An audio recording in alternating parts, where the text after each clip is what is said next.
So my name is Sakul Ri. I work for NIST, which is National Institute of Standards and Technology. We are part of a U.S. Department of Commerce, and I'm in charge of their smart city programs. I'm also involved in the IoT and cyber physical systems programs at NIST. Today, we are going to talk about the regional showcases, especially on Northwest of the United States. And we have a great panel of 4 speakers. What I'm going to do is I'm going to just briefly introduce them. No bio. I'm going to just have their names and titles, and then let each speaker to introduce themselves much more in detail in their time. Each speaker, we're going to spend 8 minutes each. Some of them have slides and some of them don't. But after each speakers, when 8 minutes passes, I am going to show up again. So when speakers are speaking, I'm going to turn off my camera. But when you see me again, speakers should know that probably it's time to wrap up. Okay. And then after that, we have several questions that we have prepared, and I'm going to ask those questions to panelists. And then, once we have 10 to 15 minutes left, we're going to open up for questions to the audience. And you can feel free to write your questions in the Q&A window, even before we start the audience Q&A, so that you can bring them up. Now, since we have a few more minutes, I think this is extremely important. The smart regions concept is extremely important. The reason is this: I already talked about why smart regions is much more efficient. It can be much more efficient in replicating and scaling the solutions. Pilots and initial projects can be done at the city level or at the town and any small size level. But what you really want is create an ecosystem of smart cities solutions, not just the cities, but also companies, universities, and nonprofits and government agencies can all work together. To do that, you really need an economic reason or motivation to pursue that kind of ecosystem. And to do it, obviously, you need to have some level of economic scalability. So to put it very shortly, every city is different. So you cannot have exactly the same smart city strategy for every city. But if 1,000 cities have to develop 1,000 different custom solutions for themselves, it's very hard for industry to deal with that kind of market. You cannot even call it a market. It's just extremely fragmented segment because it's not a really market. So what really needs to be done is come up with some level of scalability or economies of scale, that you develop a product and then you can sell it to thousands of different cities. And cities can use those products or services as their baseline or foundation, which means the foundation can be shared. But then you can build your custom solutions or applications on top of those foundations. So that's probably an idea to make this, to grow this ecosystem. And to do that, you need to be able to scale it up at the regional level, not just one city, but collaboration of cities, collaboration of communities, in nearby. And at some point, you want to also make sure these different regions can communicate each other and not just compare the notes, but at the same time share the solutions, and then figure out how their homegrown expertise and homegrown the knowledges and systems in their regions can be also made interoperable, can be also made scalable and replicable. So enough about this, the importance of these smart regions. So we have 4 speakers, as you can see on the screen right now. And I'm going to actually, we have order of speakers. So I'm going to sort of like go with that order. First speaker will be Chris Walker, who is this communications, I was relying on this slide for the title, but it's telecommunications director at NOAANET. And second, the speaker will be Jonathan Fink, who is a director and professor of Portland State University Digital City Testbed Center. And third speaker will be Isaac Vandenberg, who is a director of Launch Alaska, the Denali Commission. And last speaker will be Janae Wilson, manager of NetSpurs Tribe Department of Telecommunication Services. So without further ado, let's start with Chris Walker. Chris, the floor is yours. Thank you. Can you hear me? Yes, we can hear you very well. All right, great. Yeah, thank you and welcome everyone. I am Chris Walker. I'm the telecommunications director for NOAANET. The long form of our name is Northwest Open Access Network. And simply put, we're a nonprofit, wholesale telecommunications service provider in Washington State. We encompass broadband service delivery in every state, every county in our state, and are an integral part, or we feel we're an integral part in the development of broadband solutions in our rural communities. So again, thank you and welcome everyone. I in fact had I was on a panel yesterday during the Education and Health Response panel. In fact, I spoke today's topic regarding Washington State's DriveInWiFi program. And our topic yesterday was around digital equity and Washington State's Digital Equity Task Force development and vision for digital inclusion for all citizens in our state. This topic is our first success story of what is becoming a strong champion stakeholder collective towards bringing reliable, affordable, and accessible broadband to our citizens. Next slide, please. So for the DriveInWiFi program, the project overview, as seen on the screen here, began really at the onset of the pandemic. In 2020, around the March timeframe, our kids went home from school, our college students went home from school, our workers went home. And much like for all of us, the pandemic came on strong, and in our state, we were one of the first to really experience the force of this. Although we took a deep breath and a big gasp, we didn't sit idly by for long. The COVID pandemic loudly pointed to a problem our state has been dealing with in regards to scalable broadband connectivity to all the Washington citizens and businesses in our state. And depending on where you lived, especially at the onset of the pandemic, some seniors couldn't refill prescriptions. The new furloughed workers couldn't apply for unemployment benefits. Small businesses couldn't access the financial assistance that was being delivered to them. And of course, our students couldn't do their homework yet the school year was still in session. It was immediately essential to make broadband universally available to strengthen the communities throughout the state during this pandemic. The idea for a statewide hotspot solution came from Washington State University. It was a creative idea to enable Wi-Fi connectivity in rural areas that citizens and businesses could access broadband quickly and inexpensively to gain access to the broadband that they needed for their social services and education.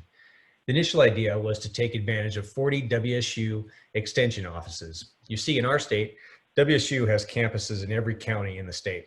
And those are facilities that could host Wi-Fi hotspots to allow people to drive up in their vehicles, access the internet for free, and accomplish the tasks they needed to get done, and then go home happy. But the idea quickly spread. Several of the state's public utility districts and rural service providers joined the mix. They were among the first to step up and use their existing fiber networks to establish Wi-Fi hotspots for public connectivity.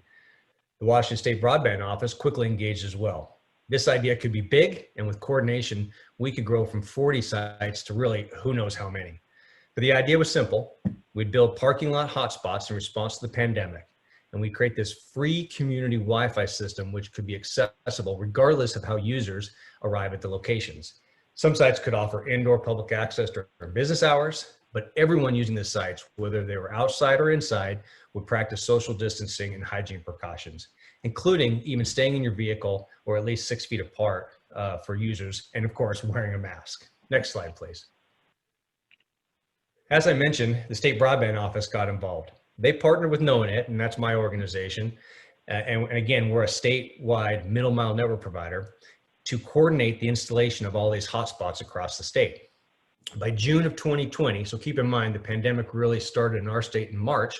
By June of 2020, we had 140 active sites that had been completed. We had 60 in process of being activated by July, and additional 70 more pinpointed throughout the state to be completed. By the time the work had been completed, over 630 hotspots were up and operational by the 2020-2021 school year. This slide here shows the participants, and I'll just highlight a few of them. The Washington Library Association stepped up and offered their libraries as designated hotspot locations. This was a logical and efficient use of those facilities. You see, libraries in our state are already a beacon for social service activities. From job hunting to digital literacy to skills training, our libraries connect our communities together. If you look at the icon in the center of the slide, ITDRC, or Information Technology Disaster Resource Center, well, the public Wi-Fi spots don't build themselves. ITDRC is a volunteer-driven organization who uses their collective resources in the technology community to provide technical solutions during a crisis. They donate equipment and, more importantly, installation crews to set many of these hotspots across all of the counties in our state. In addition, the Washington Independent Telecommunications Association members, the Washington PUDs, and many municipalities leverage their existing broadband networks to support the hotspot connectivity.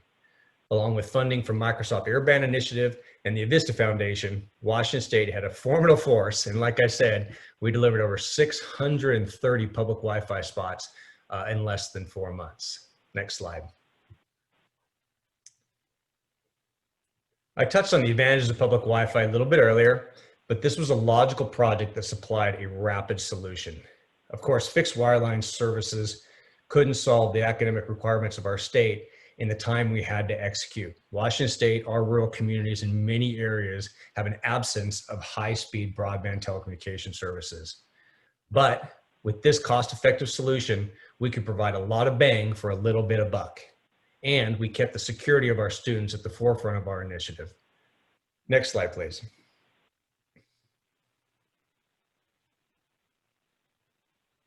Thank you. This initiative is a stopgap emergency measure for families during the public health crisis.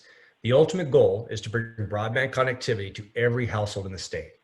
And I don't want this success to cloud the end goal. We need connectivity to every household. Our state's goal is to reach every citizen with 150 megabits per second connectivity, symmetrical by the year 2028. But this program gives us the ability to engage education and other social services our citizens need and need it immediately. Next slide, please. So of course, we want to measure how we did, right? You can create 630 hotspots, but without truly understanding the impact of those hotspots, you don't know if the work was valuable or not. At the time of this slide, we had 578 DriveInWiFi locations, and this data is collected from those particular Wi-Fi locations. I do notice as I'm reading the slide, the 25% entertainment component of the narrative on the left-hand side should have said 25% online learning, higher education. And so if written correctly, you're talking about over 50% of the users of this Wi-Fi system are using it for education purposes. And that's just absolutely fantastic. We had just great numbers and great success stories here as well, including telework and social services and healthcare solutions. Next slide, please. And here's a great little map that shows what we were able to accomplish in such a short time. And although, as you can see in the sort of the west central section of our state, an absence of green dots, well, that's the Cascade Mountains. And there's not a lot of opportunity there, but you can see elsewhere, we did a great job of blanketing this state with public benefit Wi-Fi solutions free of charge to the consumers. Just an absolute and very aggressive program. Next slide, please. You can go and see these sites yourself by going to DriveInWiFi.wa.gov. It's an online tool that allows you to see the location of the Wi-Fi hotspots, and then of course drive up in your car to use them accordingly. To date, 70,000 people have used that map to find the hotspots, and most of the access has been through local word of mouth and an outpouring of local news media telling the story. It was amazing not only how quickly we built the platform, but it's equally amazing is how quickly the word spread that this was available, and then of course the enormous outpouring of users. Just a fantastic project that I think our state is incredibly proud of. So this really wraps up my presentation, and I see that you popped on the screen, which means I must also be out of time. So thank you for letting me tell the story, and I'll be around for questions at the end. Back to you. All right, Chris. Awesome. Thank you. You made it 9 minutes. I gave you 1 more minute. Okay. All right. Great. Great job, by the way. Next speaker will be Jonathan Fink. Jonathan, floor is yours. I'm starting the stopwatch. Thanks, Saku. And thank you, everybody, for being here today. What I'd like to talk about is how universities can help create the regional identity that we're all trying to establish in our different parts of the country, or countries in the case of the Pacific Northwest. And it may not be so obvious what role universities can play. If you think about individual cities or individual metros, they tend to have one dominant university. But when you get into a state or into a region like ours, you have many different universities, and it's not normal for them to coordinate and to collaborate in the ways that we would like to see for them to help create regional identity. But I think the example that Chris just gave is a really nice one of how Washington State had this idea, and then they worked with government and the private sector to get it implemented.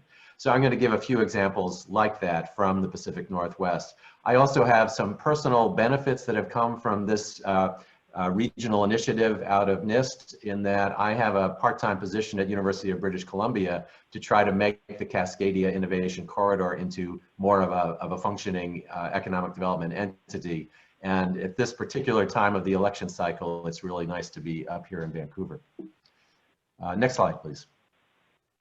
So this is a very busy slide just showing the different ingredients of our region. On the left, you can see Portland, Seattle, and Vancouver, which are the 3 metros.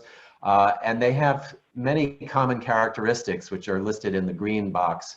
There's a lot of technology companies here. There's a lot of tech savviness among the population. It's got quite a variety of political persuasions, but generally it's leaning on the progressive side. There's quite a bit of social awareness in the policy regime. And it's also, speaking as a geologist, the other characteristic is it's geologically unstable. It's the one part of the continental US that does occasionally have volcanic eruptions, and we are all nervously awaiting the overdue Cascadia subduction zone earthquake. But we also have quite a number of large corporations here, shown in the lower part in the center, and then the various public universities shown in the upper right. And then we also have the tech organizations, BC Technology Association, Washington Tech Industry Association, Technology Association of Oregon, which kind of serve as coordinating bodies for both large companies and startups. Next. So here are some of the issues that are top of mind for our region, and I'm not going to talk about all of them, but this is a list. And just to pick a few of them, the projections are that we're going to have another 3 to 4 million people here over the next 20 years. Where are they going to go? Are they going to go into the existing city centers, or are we going to spread them out? And are they going to be linked by the current system of highways and not very effective passenger rail, or are we going to get high-speed rail to link Portland, Seattle, and Vancouver? How do we do cross-border coordination between the US and Canada? This is pretty challenging, especially right now, to get across the Canadian border. Right now you have to have a work permit, or you have to be in some essential service, be providing some essential service. But there are also issues about data. How do you ship data back and forth? Or if you have an initiative that involves Washington, Oregon, and British Columbia, the data from British Columbia can't reside in the United States. Well, that adds some interesting complications. And then how do you deal with health issues that cut across the border? There are a lot of biomedical research leaders in this region. How can those be better coordinated?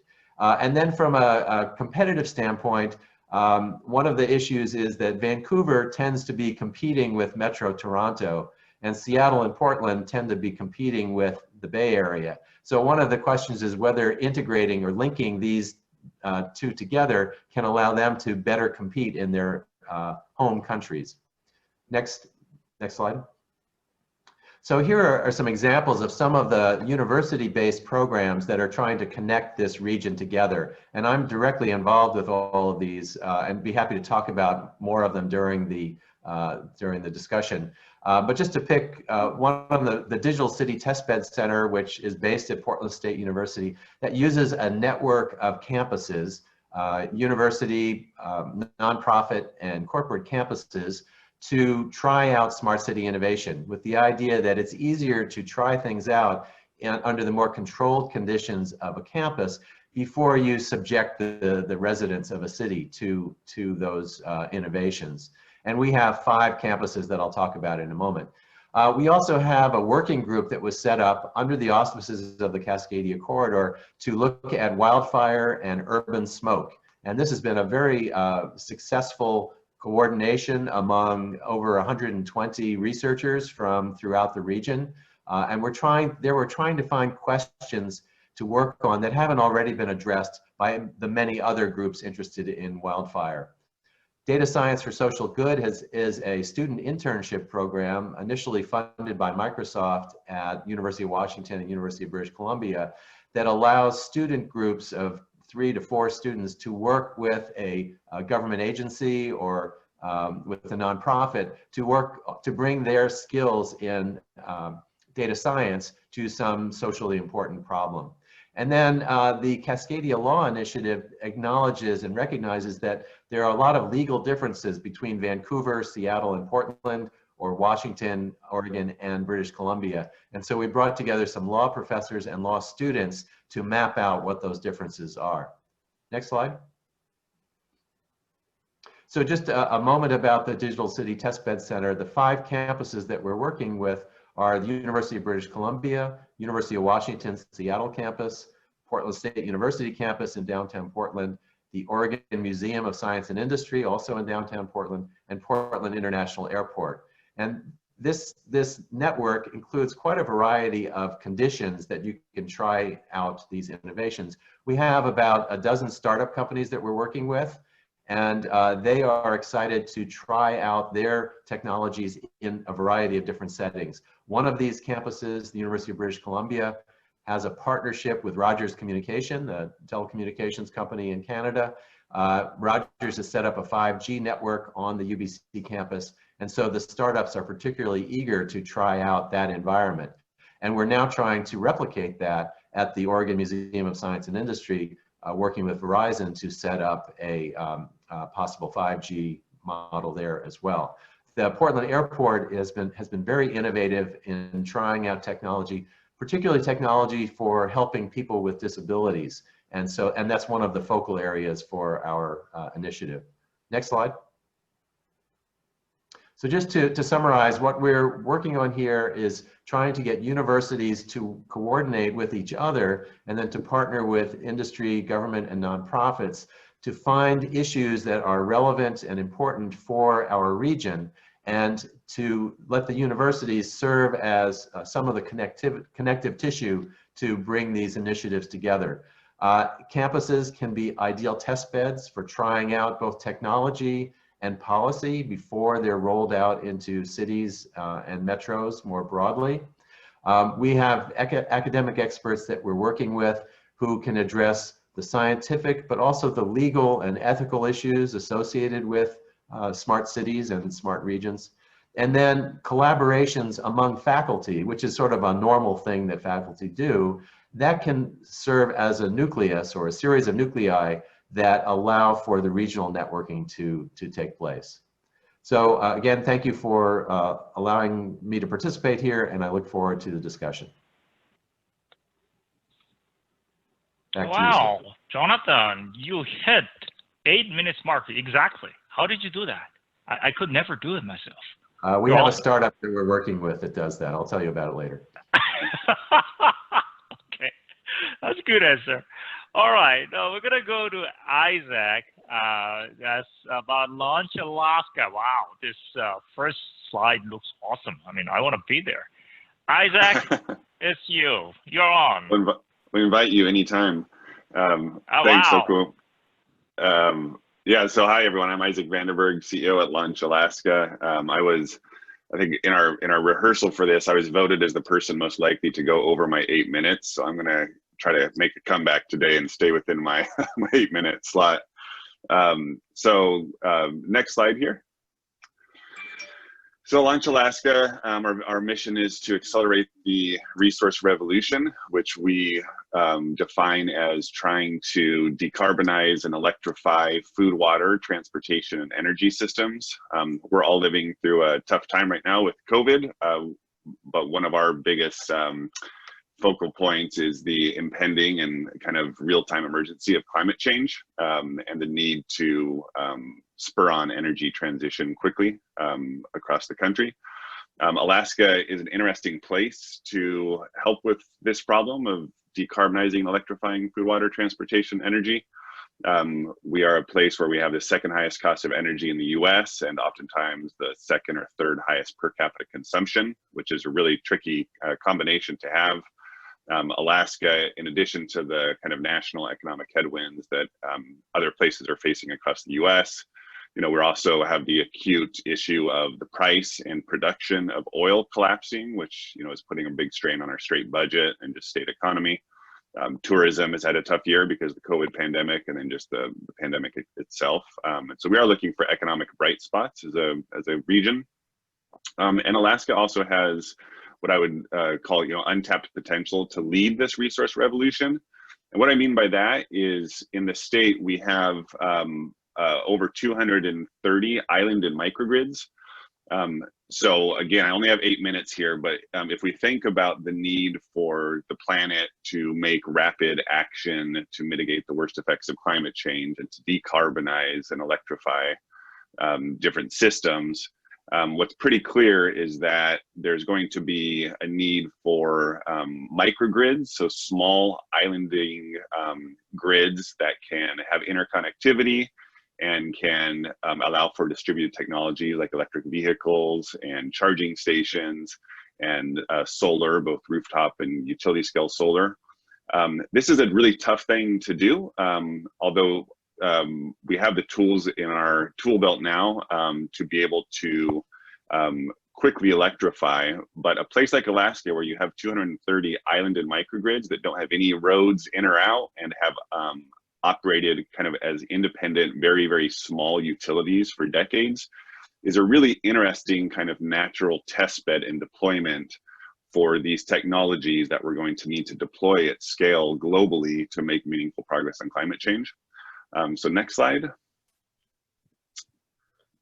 And so I've talked about this here a little bit.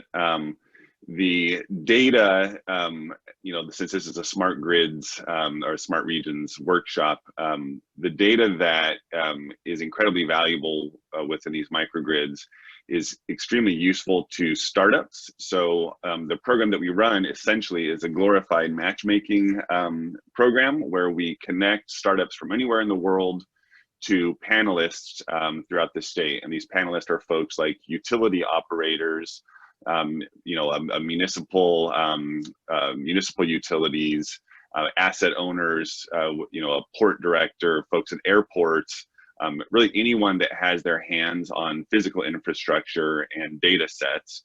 And we connect them with startup companies that have interesting approaches.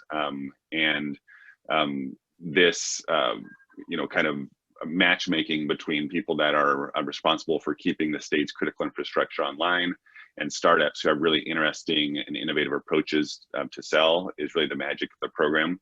And at the end of the day, we're entirely focused on trying to accelerate more projects and get more projects done in the state. So next slide here.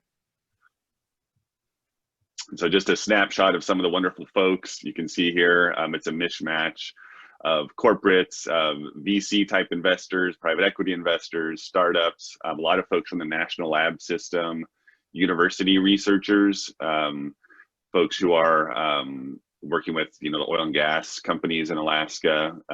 There's just a great cross section of panelists. So I think this for our last session, we had 40 startups and about 3 panelists for each of the startups. So you get a feel for how many folks are coming out of the woodwork to work with these innovative companies. And next slide.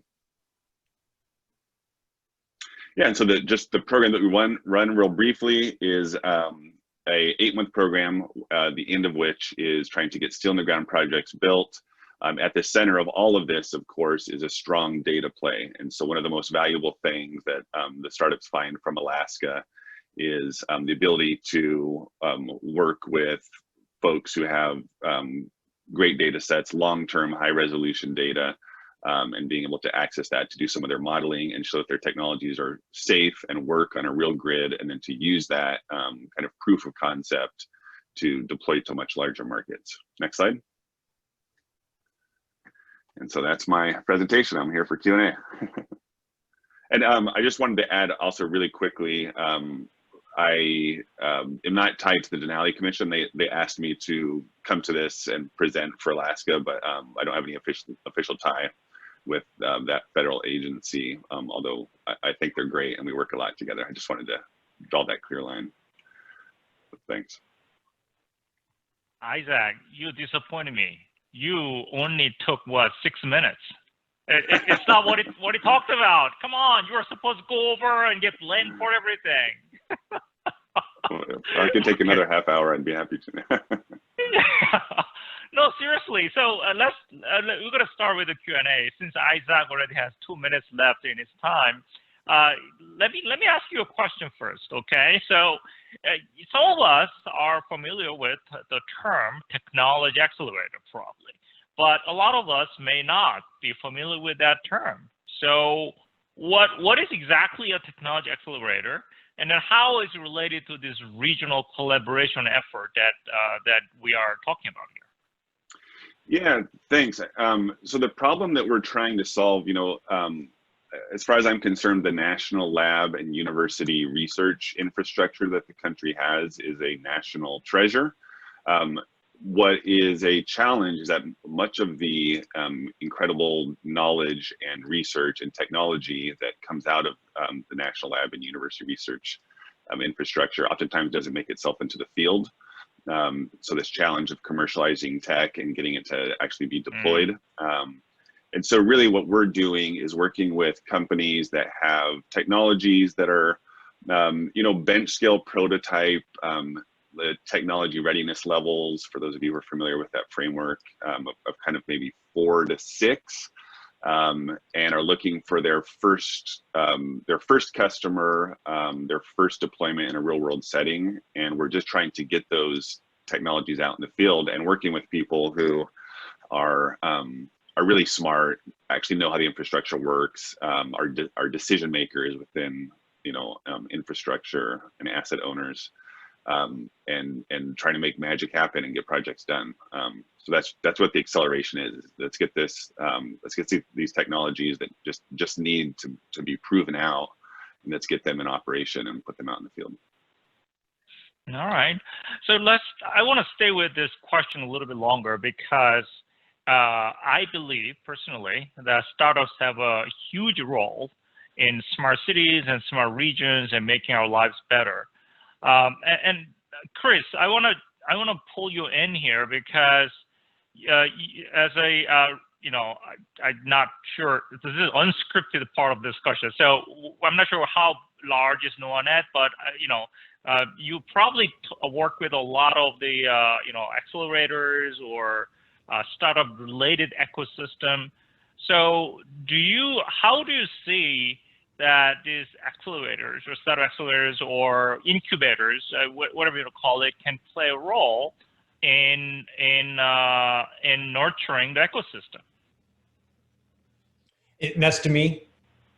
Yeah, well, I mean, anybody, but Chris, I just wanted to, go first. Yeah, well, thanks for having a shotgun question. I appreciate it. I think we have to have in our state, much like other states, is we have to be able to figure out how we're going to deliver infrastructure that can support smart region concepts in our area, regardless of what the technology is that they're going to utilize to call it a smart city or a smart region.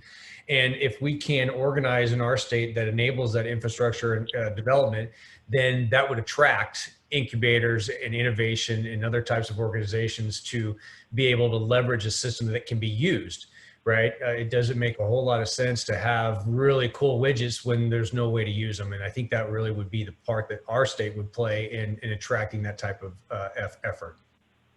Okay. So by the way, I wanted to fill up the time that Isaac left us. So now officially we're going to close Isaac's time and we're going to go to Danae. Danae, now it's you. You're on now. Okay, great. So really, I didn't have a slide presentation for you all today. I really wanted to get some of our own juices flowing about how we think these things can work in our areas and in our territories. When I first went to the very first Smart Cities conference, I was really lucky to get a sponsorship by NIST. And so as a tribal member, it was my very first time going to a Washington, D.C. conference, global international partners. And the first half of the morning, not any discredit to anybody at NIST for the prep work, but living in a rural reservation area, I'm Nez Perce. I live on the Nez Perce Reservation in north central Idaho. It was really hard for me to wrap my brain around how to bring those technologies to a rural region and how to use those technologies in a rural region. And so it's not that we don't have the capability, we don't have the resources. It's that many of those technologies aren't readily available. And I'll just go to a very simple one of the islands, one of the countries that was there was talking about trash on an island and how they were handling trash on the island and making sure that they were using smart technologies in their trash bins, and the bin would tell the operator that the trash was ready to be picked up so that they weren't burning so much fuel sending garbage trucks out to every single resident when some residents had only a 1/4 full garbage can. So some of those things. So you don't know how that can work here in Idaho on the Nez Perce Reservation. How can that technology work? Well, first it's IoT, right? You have an IoT object. So let's just remove the subject and think about the technologies involved and how do you apply those technologies here? We heard a little bit from Jonathan about some of the test beds that they're doing in university settings. And so fire monitoring is a really big deal on Nez Perce. We have 22 towers on our reservation that are doing fixed broadband. And so air quality monitoring, fire monitoring, all of those things are taking place. But it starts with an IoT, right? It starts with a idea. How can we apply that here to us?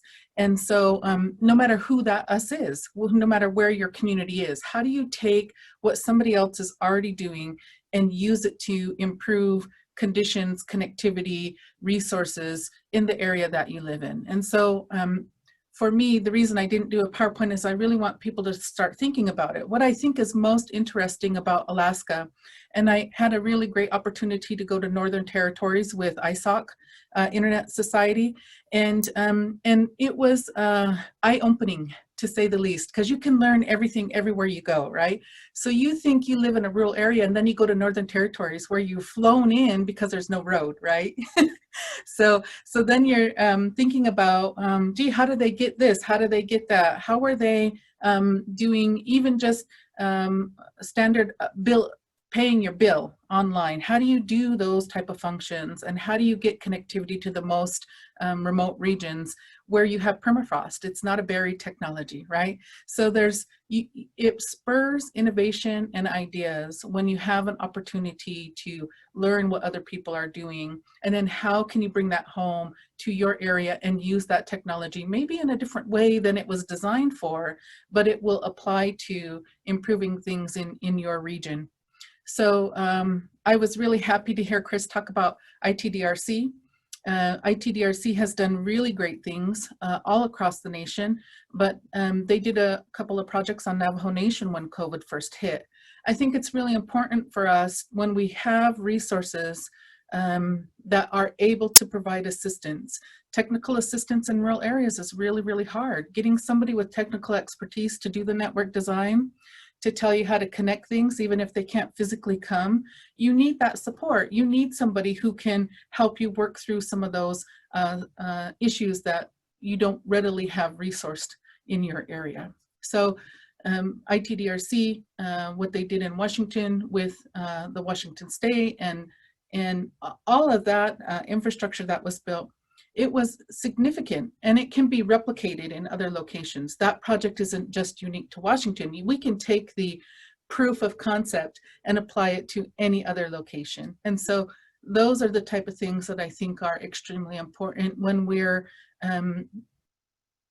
visually seeing what other entities can do. It doesn't mean we have to have that same exact situation or that many connections in our territories or in our regions. It just means it's an opportunity for us to learn from that experience and how can we apply it to our areas.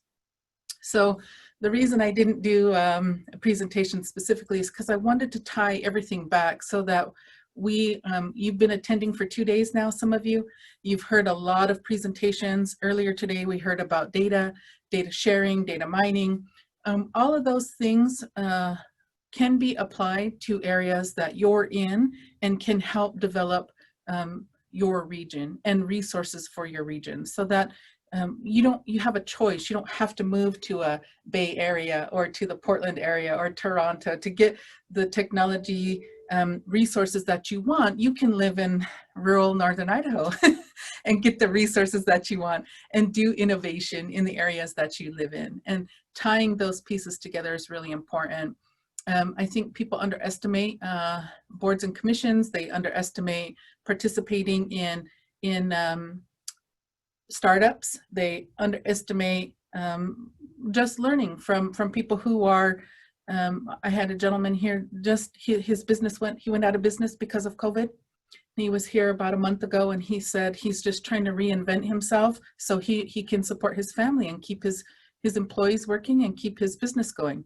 So he's like, what do you need? What do you need to make all of this network happen? What do you need? And I said, our biggest thing is we have one field generator. We have one truck that goes to fill all of our generators at all of our towers. And sometimes if he's being used by another entity, or if he's got a contract for somebody else and we have a brownout, a large outage, I might not be able to get fuel for 2 weeks, 3 weeks, depending on his delivery schedule. So I said that's a major need. We need somebody that can do that. So 2 weeks later, he comes back and he's like, how many tanks do you have? What size fuel are they? And so we gave him some information about our need, and he's redeveloping his business. Yes, he couldn't maintain his what he went into business for, but he had workforce, he had resources, and he had an LLC that he was able to pivot into something new. So now he's looking at doing new innovations, pivoting his business into something else, even though that's not his expertise, right? So he's learning how to change his business model to stay in rural Idaho and continue doing what he needs to do. Very, very recently, we've had the very fortunate luck to be applying some of the Idaho State CARES Act funds for fiber to the home.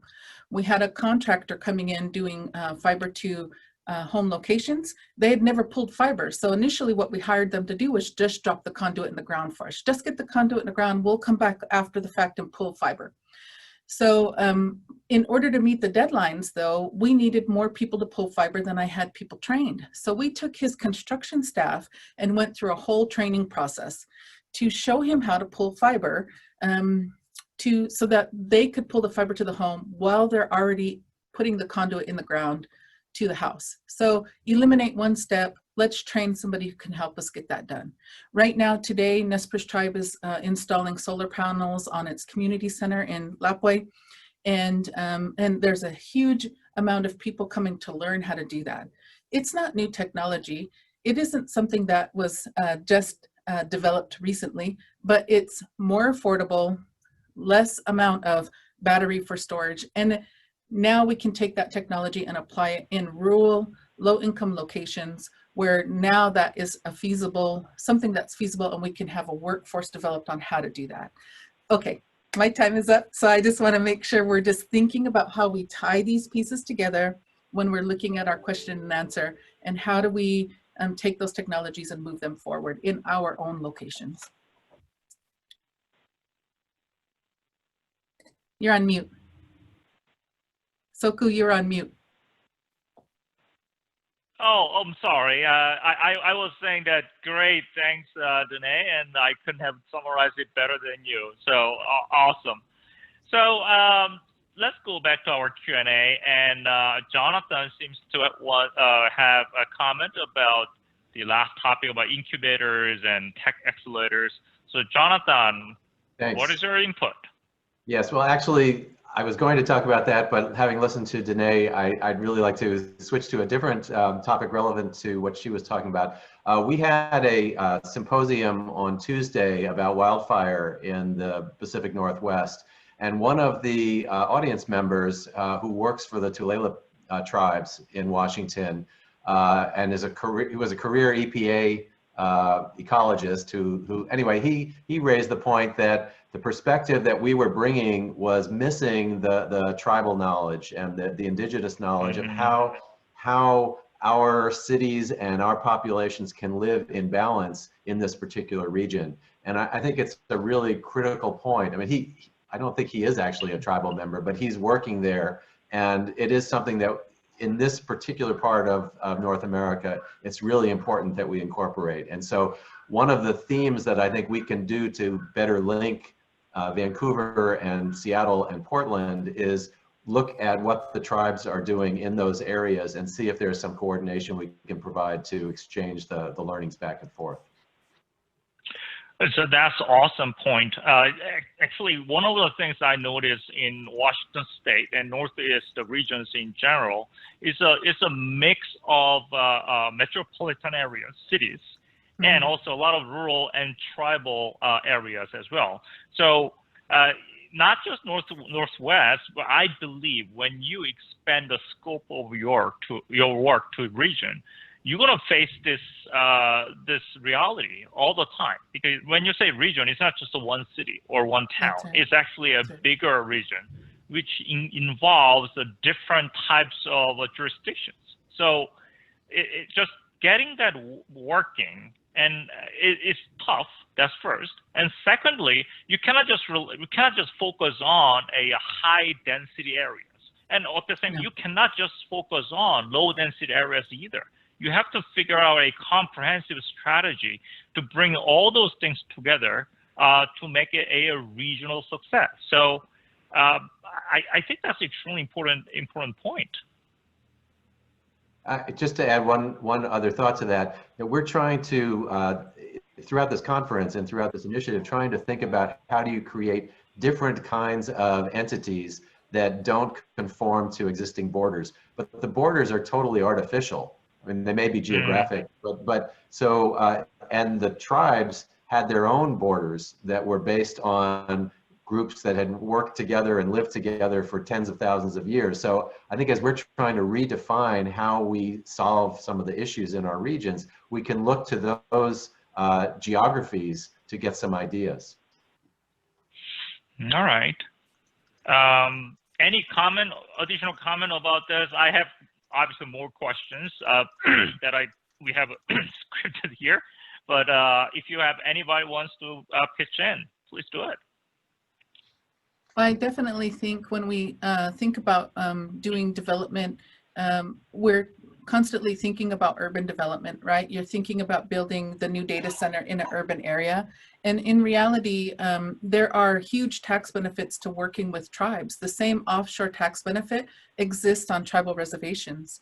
And so when we're thinking about new development and development in general, you know, we really need to start pushing our thought pattern to, does it have to be in a corridor? as we heard about earlier? Can it be in a new location? And if that new location has the workforce readily available, has the broadband that you need to make the functions work, can you develop that in an area that you typically wouldn't have thought of, that doesn't drain additional resources or require significant infrastructure builds in an area that's already built? So I think, you know, just thinking of long term, we need to shift our ideas. Great point. So we're gonna continue our our panelist discussion probably next 5 more minutes.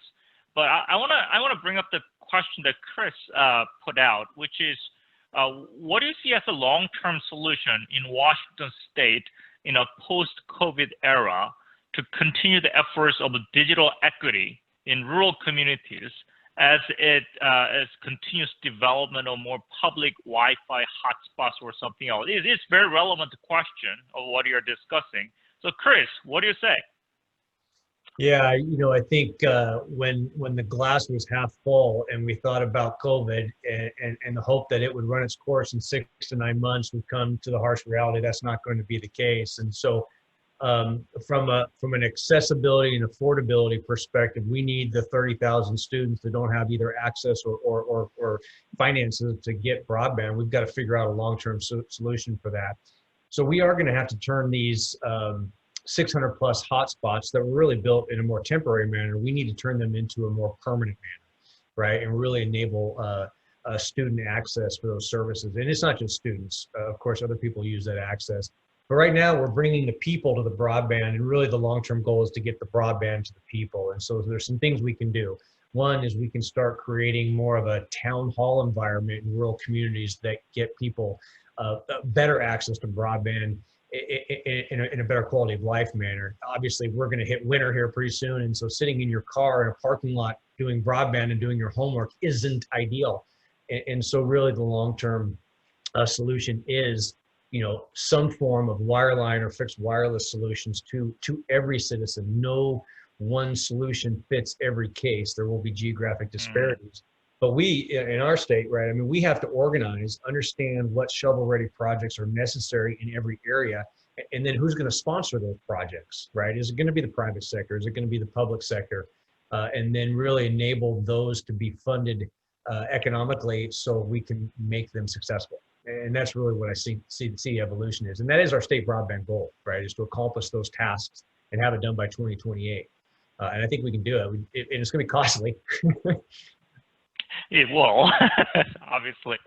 But I think this discussion is all, I think there is a theme, cross-cutting theme here. We all talk about regional approaches and how to make it more sustainable.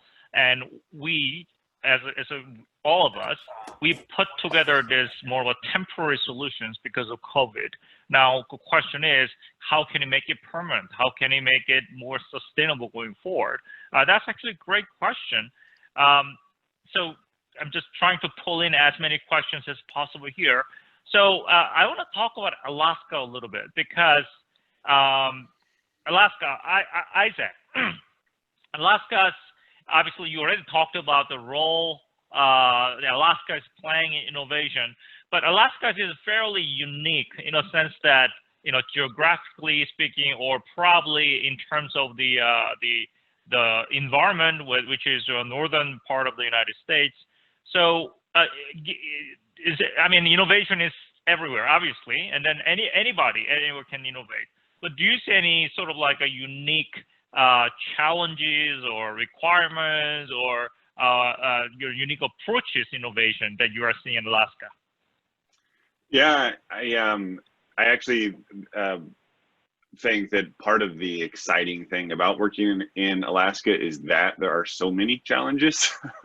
It's like we joke about, you know, let's take our frown and turn it upside down, you know, because I mean, you name it, like, you know, if you cut the state in half, you know, the 2 largest states in Alaska or in the US would still be Alaska. You know, Texas would be the 3rd largest state in the country. We have, you know, way lower population density than any other state in the country. You know, our capital has no road in or out. I mean, there's all these kind of superlatives about the state. It's just it's a very unique place. but I think that's its gift. It's interesting. We have a kind of a budding aerospace sector here, and part of that is attributed to, you know, if you can make things operate in some of the extreme environments in Alaska where there's no connectivity and very low bandwidth and extreme conditions, like some of that stuff is actually relevant to NASA and to some of the space missions. So we have Poker Flats and the Kodiak launch facility, and there's kind of a budding entrepreneurial, some rocket launch companies that are coming up in Alaska now. One thing that I would just add to what Chris was saying a moment ago around how do you pay for all of this, and you know, physical projects, because I think a lot of the work that all of us are doing starts to convene, you know, the energy side and the Wi-Fi side, the internet connectivity, the human capacity building, environmental considerations. Like these projects start to take in all of that and bring all of these considerations. And I do think, you know, to make a hard pitch here, that at some point, some low interest debt, infrastructure debt from the US federal government and some policy to force us to move more quickly on renovating our infrastructure is going to be necessary. You know, part of what our organization is doing is starting to develop some projects as the companies have success, and then we're trying to find financing to get those projects developed. And I can tell you that, you know, whereas right now we have access to 3.5% debt and some private investors that are looking, you know, to do these projects. If we had access to 1.5% debt or 1% debt from the federal government, kind of like the World War II mobilization effort or the, you know, the WPA, that would all of a sudden unlock orders of magnitudes more projects that private investors would partner up with this low interest debt and get a bunch of projects done. So I don't want to go off on a tangent, but I do think that's how we pay for it. Like, I don't think the invisible hand of the market is going to move this stuff quickly enough to meet the challenges that we need to make. We need the federal government at some point here. So sorry to get on a soapbox. All right. So representing federal government, no comment. I'm not allowed to comment. But all right. So Jonathan, I think this discussion weaves right very well with into the question you wanted to discuss. Your question was, all of our presentations have pointed out advantages of regional scale solutions, right? So which is the sort of like big theme here. But most regions lack taxing authority and elected representations, because a region is really a collection of jurisdictions, and not necessarily, let's say, Cascade region has a taxing authority. Alaska has, because it's a state, but Cascade region doesn't. Now, how successful can regional approaches be in general without dedicated resources or revenue streams or accountability to their leaders? Can you point to examples of elected regional officials or regional taxing schemes? It really comes down to how we're going to make it financially sustainable going forward. So Jonathan, what do you say? Well, I think one of the points is that this effort that NIST has been fostering is very much bottom up, because there is no government other than the federal government that oversees these things.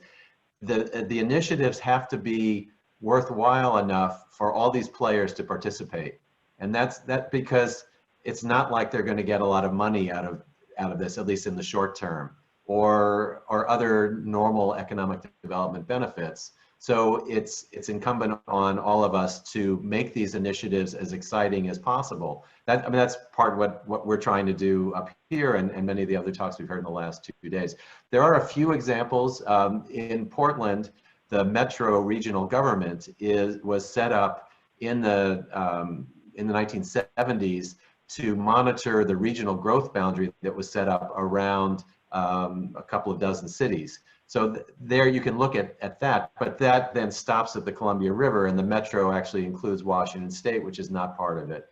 The other example I'm aware of is in France. They set up these metropoles over the last 10 years, which are metro scale entities that do have taxing authority. And so that then instantly gives them they can get more attention from the cities and the residents than would be the case otherwise. But I think that's part of the discussion that needs to happen as part of these conferences that you've been convening, you and Gene are convening, is what does this mean from a government standpoint? And just the last point, just from a soapbox standpoint, you know, we have seen the United States becoming politically a lot more fragmented in the last several years. And there are regions that are blue and regions that are red and regions that are purple. Well, some of that reflects common interests that those regions have. And so formalizing that in the future might be a direction to go through some sort of governing structure. I don't really know, but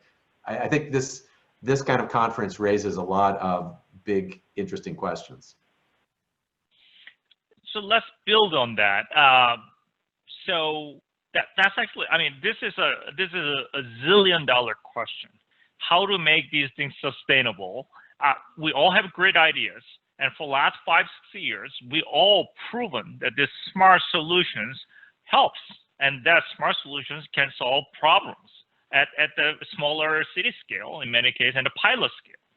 Well, once you want to go beyond the pilot scale, real deployment, and becomes embedded into our communities, that's a different question.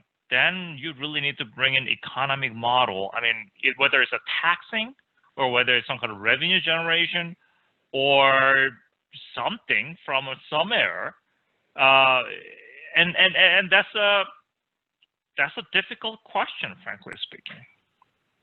Well, there are a couple of other examples. The Pacific Northwest Economic Region, which is Washington, British Columbia, Oregon, Idaho. They look at a whole series of issues. I don't know that they don't have taxing authority, but they do have that kind of structure. And then there's a whole series of West Coast infrastructure coordination efforts that have gone on with California, Oregon, Washington, British Columbia, in some cases Alaska. Those are usually initiatives led by the governors and premier of BC. So there are some examples there, but again, not in terms of revenue generation. All right. So we have to keep thinking about it, and we have to all together solve this problem, because without this, we're not going to see smart regions, smart communities everywhere. Now, we are done here. Macy says you have 1 more minute, but that means I'm done. So great panel, everyone. I'm really happy that you guys all participate, and I really like the Alaska, the first slide. The Alaska, I did really dawned on it. So at some point, I want to take your offer, Isaac, and I really may be there. Anyway, thank you, everyone. Great panelists, and you know, I hope this was very helpful to all the audience. And Macy, back to you.